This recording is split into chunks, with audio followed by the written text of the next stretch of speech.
안녕하세요, 더월드입니다. 먼저 최근 파이 가격에 큰 변동이 있었습니다. 여기에 대해서 먼저 짚고 넘어가도록 하겠습니다. 6월 25일 하루 동안 파이 가격이 약 20% 가까이 급등하는 모습을 보여주었습니다. 하지만 어제는 다시 10% 이상 하락을 하면서 조정을 받는 흐름을 보여주었고요. 그래서 차트를 보시는 것처럼 최근에 며칠간 파이의 움직임을 이 비트코인과 이더리움 등과 비교를 해본다면요. 파이와 다르게 현재 암호화폐 시장은 전반적으로 조용한 분위기를 유지하고 있는 것을 살펴볼 수 있고, 그래서 이번 파이의 큰 가격 변동은요. 시장의 매크로 변동성에 의한 영향보다는 파이투데이를 앞두고 마켓 메이커들이 의도적으로 만든 펌핑과 덤핑의 흐름일 가능성이 높지 않을까, 이렇게 추측을 해볼 수는 있겠습니다. 이전의 패턴과 조금 달랐던 부분은 지난 3월 14일과 5월 14일에는 이벤트 발표가 나오기 전까지는 가격이 조금씩 상승하였다가 이벤트 발표 후 실망 매물과 함께 가격이 크게 하락하는 패턴이 보여줬었는데요. 이번 케이스 같은 경우 파이투데이 이벤트 발표가 나오기 전에 이미 조정이 주어졌다는 점에서 차이가 있다고 할 수 있겠고요. 하지만 아직 파이투데이까지 며칠의 시간이 더 남아 있습니다. 파이투데이에 어떤 발표가 나올지 지금 전혀 예상이 되질 않고 있기 때문에 이번 이벤트에 따른 단기 상승 흐름이 끝이 났다라고 판단하기에는 이른 시점입니다. 따라서 추가적인 움직임을 조금 더 지켜볼 필요가 있다라는 말씀 드려보겠습니다.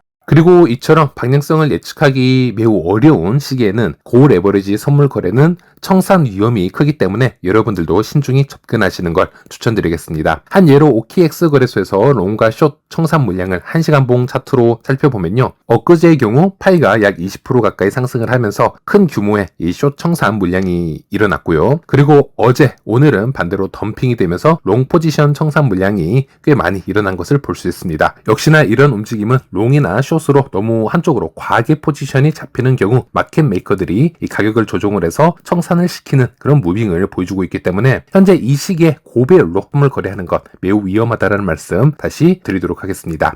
그리고 현재 시장을 전체적으로 지난 강세장과 비교를 해보면요. 현재 알트코인 홀더들 모두에게 유난히 힘든 시기라고 할 수 있겠습니다. 파이코인뿐만이 아니고 대부분의 알트코인들이 극심한 침체를 겪고 있고요. 올해 한 번쯤은 왔어야 할 알트 시즌조차 아직 시작이 되지 않았다는 점에서 더 그렇다라고 할 수 있겠는데요. 우리가 이 알트 시즌을 기대하고 있는 이유는 과거의 강세장마다 반복되었던 일정한 자금 흐름의 패턴이 있기 때문입니다. 이 흐름이 하나의 공식처럼 자리를 잡으면서 유튜버가 되었던 전문 투자자가 되었던 모두가 존버를 외치게 되고요. 가자를 외치게 되는 것입니다. 그래서 이제는 우리 같은 개미 투자자들 또는 채굴자들 우리 모두 실시간으로 정보를 받고 있기 때문에 이제는 타이밍을 어느 정도 알고 있을 정도이고요. 문제는 바로 그 지점이라고 할 수 있겠습니다. 이 공식이 널리 알려진 순간부터는 세력들은 이 기대감을 무너뜨리기 위해서 개미 투자자들을 흔드는 전략을 구사하기 시작할 겁니다. 여기서 우리가 가장 경계해야 될 시나리오는 희망 고문이 되겠죠. 가격이 완전히 무너져서 움직이지 않고 거래량도 죽어 있는 상태라면요. 많은 알트코인 홀더들은 그냥 장기 보유에 들어서거나 시장의 관심을 끊을 수도 있습니다. 그렇기 때문에 세력 입장에서는 그보다 더 효과적인 방법을 사용할 수 있겠죠. 바로 알트코인 가격을 올리는 듯한 흐름을 반복적으로 주면서 관심과 기대를 끌어올린 후에 다시 가격을 무너뜨리는 방식을 사용할 수 있습니다. 이 과정을 반복함으로써 개미 투자자들에게 최대한의 실망감과 절망을 안겨줄 수 있습니다. 이렇게 되면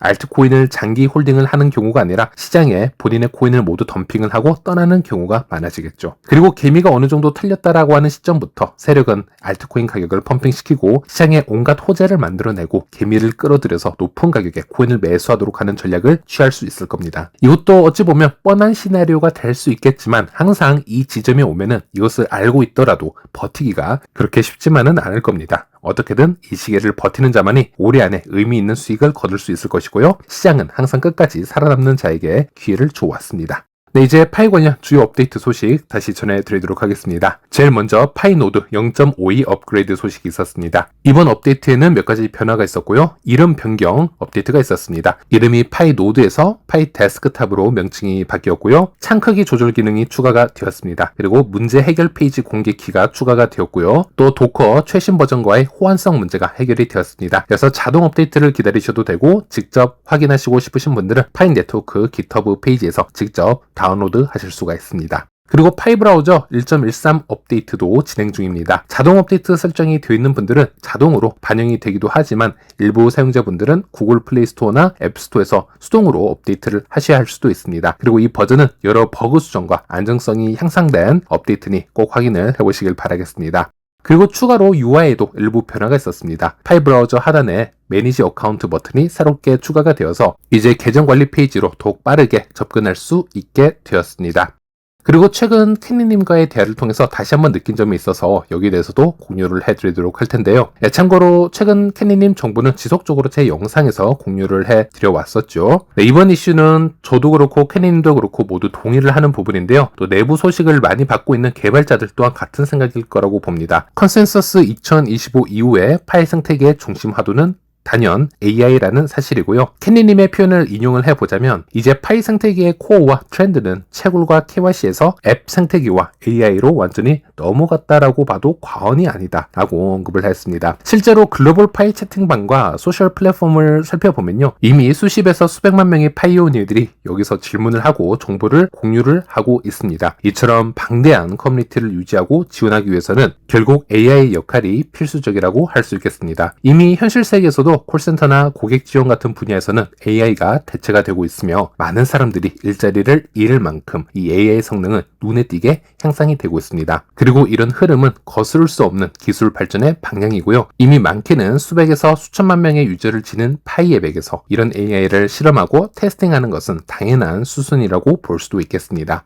많은 분들이 파이에 AI 기술을 접목시킨다라는 정보에 대해서 불편함을 드러내는 경우도 종종 보았습니다. 하지만 앞으로는 파이와 AI 그리고 블록체인과 AI 기술은 서로를 보완을 해야 되고 함께 성장해 나갈 기술들이기 때문에 이 흐름을 미리 이해하고 받아들이는 것 역시 매우 중요하다고 말씀드릴 수 있겠습니다. 파이의 본질적인 목표는 누구나 쉽게 파이 생태계 위에서 서비스를 만들고 사용할 수 있도록 하는 것입니다. 이것은 파이 백서 첫 문장에서도 우리가 확인을 할 수 있었죠. 과거에는 우리가 단순한 D앱 하나를 만들기 위해서도 전문 개발자들의 도움이 필요했었습니다. 하지만 현재는 AI 도움으로 비전문가도 D앱 개발을 시도할 수 있는 그런 시대가 되었습니다.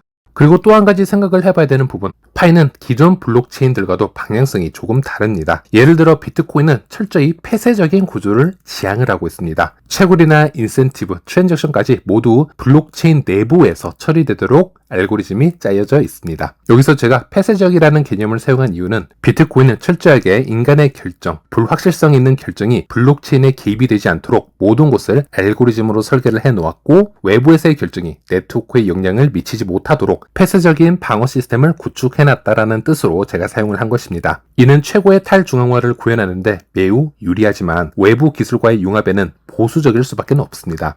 반면 파이는 채굴 시스템부터 KYC까지 많은 부분이 파이 블록체인 외부에서 진행이 됩니다. 즉 인간의 개입이 혼용이 된 구조라고 보시면 되겠습니다. 이는 탈중앙화 측면에서는 큰 약점이 될 수 있지만 오히려 웹 2.0 세계의 시스템과 그 외부 인프라를 블록체인과 자연스럽게 결합할 수 있다는 강점도 가지고 있습니다. 그래서 파이가 추구하는 것은 바로 이것입니다. 무조건 완벽한 탈중앙화만이 블록체인의 미덕은 아니고 오히려 더 많은 사람이 쉽게 진입을 하고 웹 2.0과도 쉽게 융합이 되어서 실생활에서 쓸 수 있는 블록체인이 더 큰 가치를 가질 수도 있다. 이런 철학을 가지고 있는 것이고 이 점에서 파이는 웹 2.0과 웹 3.0의 조화로운 접점을 만들어가고 있는데 그리고 웹 2.0의 가장 큰 트렌드는 단연 AI가 되겠습니다. 요즘은 AI로 누구나 프로그래밍을 할 수도 있고 디자인을 할 수도 있고요. 또 누구나 고급 정보를 실시간으로 얻을 수 있는 시대가 되었습니다. 파이 홈페이지를 보면요. 지속적으로 파이 위에서 앱을 구축하는 방법을 공유를 해왔고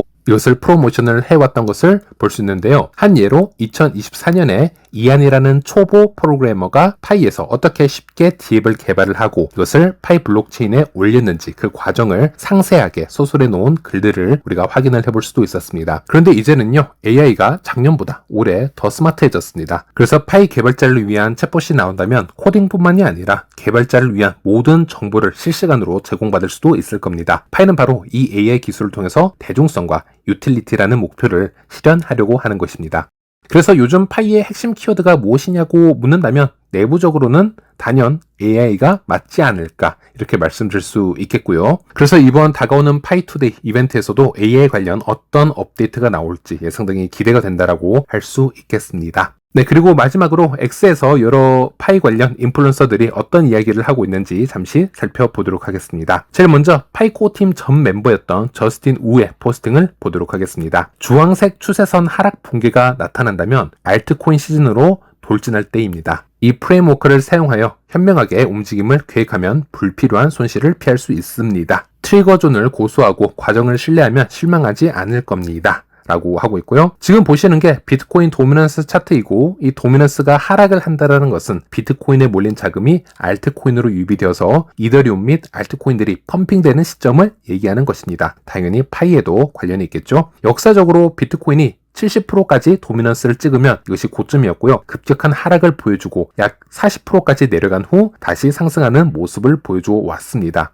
그래서 많은 알트 홀더들은 대부분 이 차트에서 큰 움직임이 있기만을 기다리고 있을 텐데요. 영상 초반에 말씀드렸지만 지난 강세장과 지지난 강세장에 비해서 이제는 개미들도 너무나도 많은 정보를 가지고 있기 때문에 여기에 대해서도 개미 흔들기에 대한 여러 새로운 전략이 사용이 되고 있을 것이고 이 시장을 버티느냐 포기하느냐의 게임이 계속해서 이루어지지 않을까 싶습니다. 네, 그리고 커뮤니티 개발자인 렉스의 글을 보도록 하겠습니다. 모더레이터 본부에서 어떤 일이 벌어지고 있는 것인가요? 현재 모더들이 대거 사임을 하고 있다라고 글을 올리고 있고요. 시니어 채팅창을 담당해왔던 그런치킹 모더가 사임을 한 글을 공유한 것을 볼 수 있었습니다. 여기에 관해서 자세한 내용은 제 지난 영상에서 확인을 할 수가 있고요. 시니어 채팅창에 어떤 실험적인 변화가 지금 일어나고 있는 것으로 보여집니다. 메가 모더와 모더의 역할을 제한하고 있는 것을 우리가 살펴볼 수 있고 그 이유는 아직 명확하진 않습니다. 여러 가지 옵션이 있겠지만 첫 번째로 이 채팅창에 AI 봇을 테스팅하려는 의도가 있을 수가 있습니다. 또는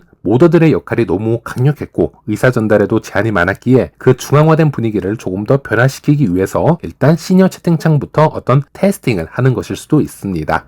네, 이번 영상은 여기까지고요. 다음 시간에 다른 정보로 다시 찾아뵙도록 하겠습니다. 모두 시청해 주셔서 감사합니다.